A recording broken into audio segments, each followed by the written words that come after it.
Most people think trading is a game of charts, indicators, candlesticks, and secret strategies. But the real battlefield isn't on the screen, it's inside the mind. Every day, millions step into the markets, searching for profit, yet most walk away with losses, confusion, and a deep sense that something is working against them.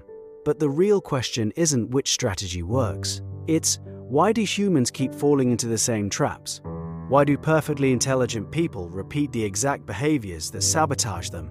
Because trading isn't just a technical skill, it's a psychological one. It forces us to confront fear, greed, impatience, hope, and denial all at the same time. And when those emotions collide with uncertainty, chaos begins.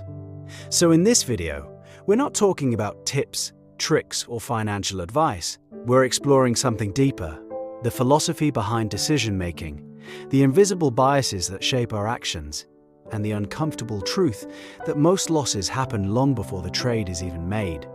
This is the psychology of why most traders lose money, and what it reveals about the human mind.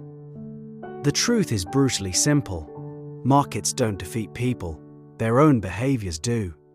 Most traders walk in believing they're fighting price action, algorithms, or other participants, but the real opponent is internal.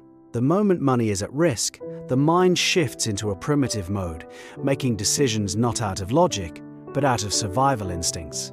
And this is where the patterns begin. Overconfidence convinces a trader they're smarter than randomness. Impatience pushes them into trades they never planned. Fear of missing out whispers that everyone else is getting rich, triggering reckless entries. After a loss, revenge behavior kicks in, the desperate urge to win it back immediately, turning a small mistake into a catastrophic chain reaction. And at the core of it all is dopamine, the craving for excitement, stimulation, and emotional highs that completely overrides discipline. Philosophically, the issue is deeper than bad habits. It's evolutionary. Humans were not built for probabilistic environments. Our ancestors survived by reacting quickly, avoiding uncertainty, and seeking immediate rewards. But trading requires the opposite: cold rationality, patience, and comfort with uncertainty. The market offers no safety, no reassurance, and no predictable patterns. Yet the mind constantly demands them. So traders don't lose because they lack knowledge. They lose because their psychology is outdated, mismatched, and unprepared for the demands of a probabilistic world. Most losing traders don't fail because they're reckless or unintelligent. They fail because they step into a psychological landscape they were never trained to navigate. And the first trap is this: they treat trading like gambling, even if they don't intend to. Not because they want thrills, but because the human brain is wired to crave short-term rewards. Every price movement becomes a tiny hit of uncertainty, and uncertainty is addictive. The possibility of maybe this trade will work feels exciting enough to override logic. Over time, the charts become less of a decision-making tool and more of a slot machine. The losses aren't accidents. They're symptoms of a reward system hijacked by volatility. The second behavior is even more subtle. They seek patterns where none exist. The mind hates randomness, and the market is pure randomness mixed with probability. So the brain creates stories. The market always reverses here. This pattern means it will go up. This candle looks like last time. These stories give a comforting illusion of control. Philosophically, this is the ancient human instinct to impose order on chaos. But the market does not obey human stories, and when reality doesn't match the narrative, frustration begins. Then comes the emotional chasing, the spiral of fear and greed. Losing traders don't follow a strategy, they follow their heartbeat. Fear makes them exit too early. Greed makes them hold too long. FOMO pulls them into trades they never planned. Panic pulls them out of trades they should have kept. Every decision becomes a reaction, not a choice. And in that state, the market is no longer the opponent, their emotions are. But perhaps the most dangerous behavior is the avoidance of uncomfortable truths. Losses don't just hurt financially, they hurt the ego. They feel like personal failures, attacks on one's identity, proof that I'm not good enough. To escape that pain, many traders double down, overtrade, or chase losses instead of stepping back. This isn't a technical mistake. It's a philosophical one. It reveals a human tendency to protect the self-image instead of confronting reality. And finally, losing traders share one core mindset. They want success without transformation.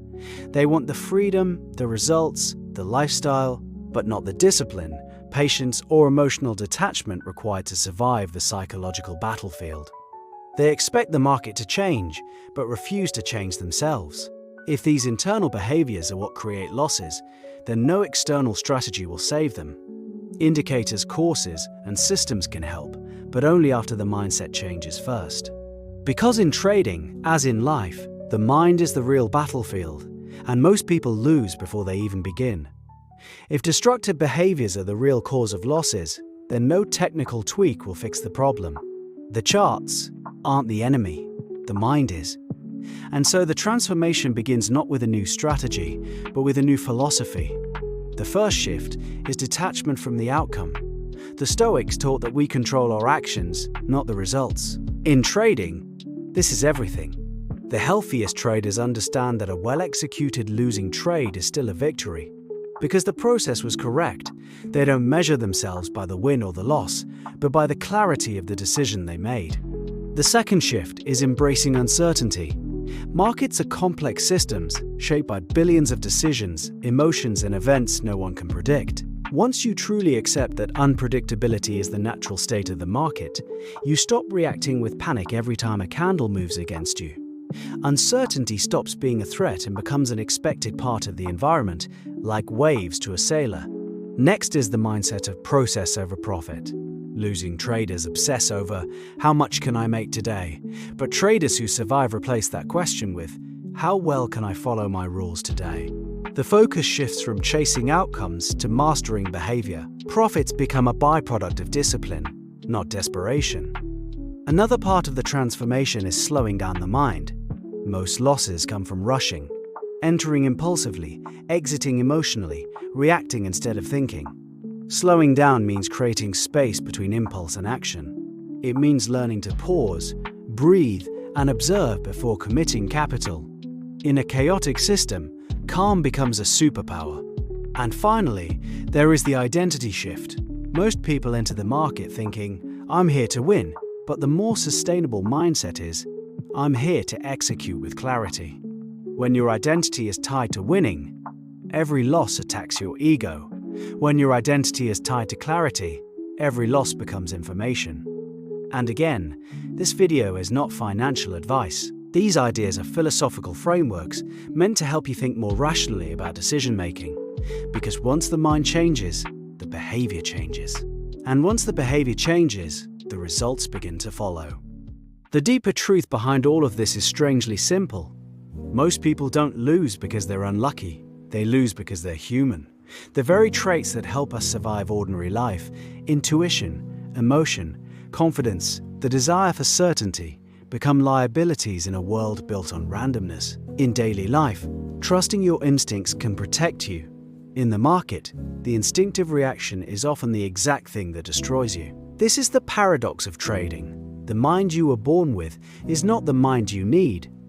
And that's why trading becomes more than charts or candlesticks. It becomes a mirror. Every decision reflects something deeper. Your fear of losing, your need to be right, your impatience, your ego, your inability to sit still. The market doesn't punish you for a bad strategy. It punishes you for the parts of yourself you refuse to confront. And the uncomfortable truth is this: if you don't learn to control the self, the markets will control you. Not through prices, but through your reactions, the emotional spirals, the rushed decisions, the panic that turns small losses into big ones. The market exposes everything you haven't mastered internally, and until the inner battle is won, the outer one will always be lost. In the end, the only practical tools worth talking about aren't strategies or indicators, they're mental frameworks. The real work begins when you separate your identity from your results. A loss doesn't mean you're a failure, it simply means reality didn't match your expectation. The moment you detach who you are from what happens on the screen, clarity begins to return. The next step is learning to sit with boredom. Most trading mistakes aren't born from ignorance, they're born from restlessness. The human brain craves stimulation, but calm waiting is often the wisest move. Boredom isn't the enemy, it's the proving ground of discipline. Then comes emotional neutrality. Not excitement when you win, not panic when you lose, just awareness. Treat every outcome the same way a scientist treats data, without attachment, without drama. This is why some traders succeed while others spiral. They don't feel less than you. They simply refuse to let those feelings dictate their decisions. Rituals help with this. Not rituals that pump you up or hype your confidence, but rituals that slow your mind down. A clean workspace, a breathing routine, a pause before acting, small anchors that pull you out of impulse and into intention. And above all, choose clarity over excitement. Excitement clouds judgment, clarity sharpens it. When you confront your cognitive flaws directly, your impatience, your ego, your impulsiveness, you stop treating trading as a battlefield and start treating it as a mirror. Because at its core, every decision you make is a reflection of your internal state. The market doesn't just show you numbers, it shows you yourself. At the end of the day, most traders don't lose because the charts betrayed them. They lose because they never learned how to navigate the most chaotic, unpredictable market in existence, their own psychology. The market doesn't punish people, it simply reveals who they are under pressure. Every fear, every impulse, every moment of ego becomes visible in the trades they take and the trades they avoid. But the truth is also freeing. When you learn to master yourself, your emotions, your impulses, your need for certainty, trading stops being a battlefield. It becomes a mirror, a tool for self-awareness, a quiet confrontation with the parts of you that need discipline, patience, and humility. And as one of the most legendary traders, Ed Seykota once said, the elements of good trading are cutting losses, and cutting losses. Or, in simpler terms, for all of us trying to think clearly in a complex world, you don't rise to the level of your strategy, you fall to the level of your discipline. Thank you for watching.